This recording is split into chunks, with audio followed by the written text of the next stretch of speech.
you might not believe this, but there are some days when my clients are not excited to declutter at all. So how do I navigate this? How can you get someone to declutter who is not excited or maybe even dreading it? I'm a firm believer that you can never force someone to declutter, but you can motivate and encourage them. So in today's video, I want to share a few ways that I've seen and used that really work when it comes to motivating someone who isn't excited about decluttering. This method doesn't always work, but when it does, it's a beautiful thing. And actually, I've personally witnessed this happen with my clients and with my own family members. Recently, I was working with my client Jane in England, and we were mostly focused on her bedroom and her office space as we started decluttering. But as we were working, her young son saw what we were doing, and he actually took it upon himself to start decluttering and organizing his own bedroom, which was very messy when I first got there. And we also checked in after he finished his room, and he could feel for himself the difference that his messy room made versus his clean room. And not only did he feel more inspired to be creative afterwards, but he's also kept it calm ever since. And I love this example because Jane could so easily have tried to force her child to declutter or clean up his room, and sometimes that works and sometimes it doesn't. But in this instance, she led by example, and the great benefits that she was seeing were absolutely exciting and contagious to her son, and he wanted to feel those things for himself.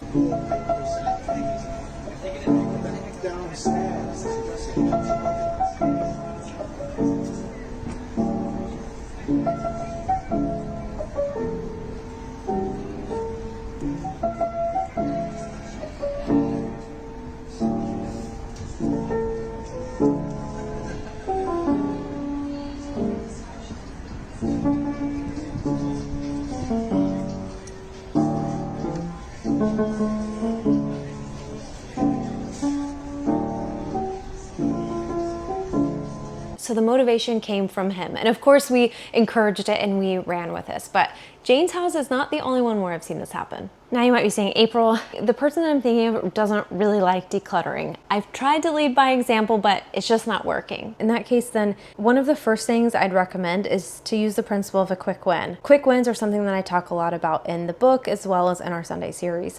It can be any small project that you tackle in 10 or 15 minutes as long as it's easy. And the mental victory that you get is the really powerful aspect of this. So I actually do this with my clients, especially if I show up at their house on day 4 and they're saying, April, I just don't have the energy today. The first 3 days were fun, but today I'm just tired and sick. My first response is always this. I don't say, okay, let's just take the day off and come back tomorrow. Instead, I say, okay, let's just do a little bit and then we'll see how you feel afterwards. Is that okay? This is actually exactly what I did on a day with Francesca when she wasn't feeling her best and didn't feel like decluttering that day. We decided to just do an hour, and sure enough, the hour came and went and she wanted to keep going. If you've watched the Sunday series or you've read the Space Maker book, you'll see lots of different ways to implement a quick win. But one tool I like to use for someone who doesn't want to declutter is to give them a shoebox. Because sometimes the reason somebody doesn't want to declutter is just because there's so much stuff and they feel overwhelmed. So instead of saying,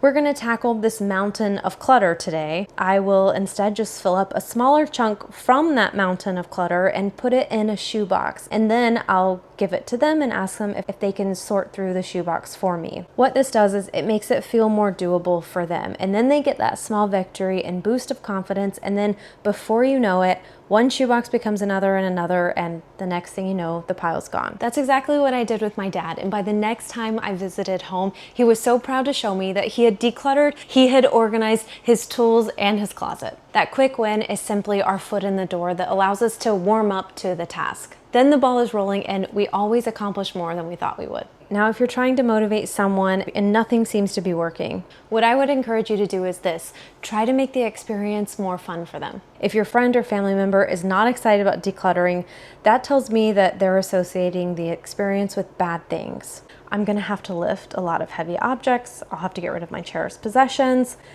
They're thinking to themselves, I don't want to do this. This isn't going to be fun. In this case, fun is your friend. Fun is the fuel in your decluttering engine. And fun, or more specifically, lighten up, is one of the few rules of space making. So how can you make it so that this person actually looks forward to the experience? And it can be as simple as, can you bring them their favorite drink or buy their favorite food? I mean, food always helps, honestly, when you're decluttering. Can you plan their favorite activity for immediately after the declutter session? Let's do this, and as soon as it's over, we'll go do this thing you love. Can you invite friends? Because getting other people involved is a great idea, because other friends or your family members might be able to bring the fun out of that person in ways that you can't, because maybe you're their parent or child or spouse or whatever. And a really easy way to make it more fun, which is something we can't do in our videos because of copyright infringement, is listen to music. Good music makes things more fun, and it can even distract you from some of the hurdles in front of you. Get out a pen and paper and brainstorm 10 different ways that you can make the experience more fun for them, because if it's fun for them, they're not going to resist as much. This is a tried and true sales technique, that if someone's focused on a positive outcome that they're really excited about, they'll be willing to undergo some temporary discomfort. AKA, if you're convinced that pair of jeans is going to make your butt look amazing, then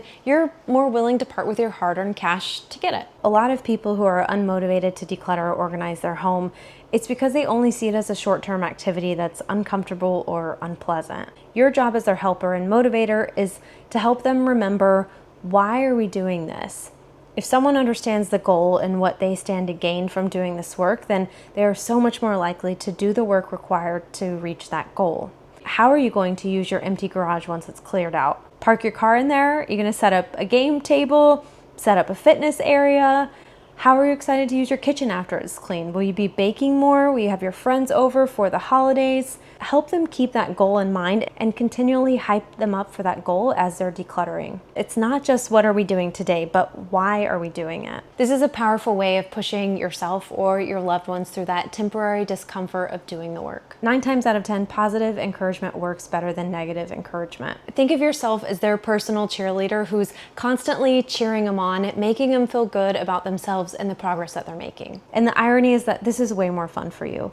By celebrating the small bits of progress or encouraging your friend or loved ones, you're creating valuable and memorable moments with that person. You're letting them know that it's okay to go slow, which makes them less hesitant and more motivated to keep going with each hour and as each day goes by. Even if it seems like things are moving slowly and they aren't making progress as quick as you like, in the long run, your positive reinforcement is going to pay dividends, and you're both going to have a much more rewarding and productive experience. Lead by example, start with quick wins, make the experience fun, and try to focus on the positive outcome that you're trying to achieve. These are some of the best ways to motivate somebody who's hesitant about decluttering. To check out the Spacemaker method in real homes around the world, catch our Sunday series every Sunday for real life decluttering, or watch our Friday focus videos for short and sweet videos designed to help you strengthen your declutter muscles.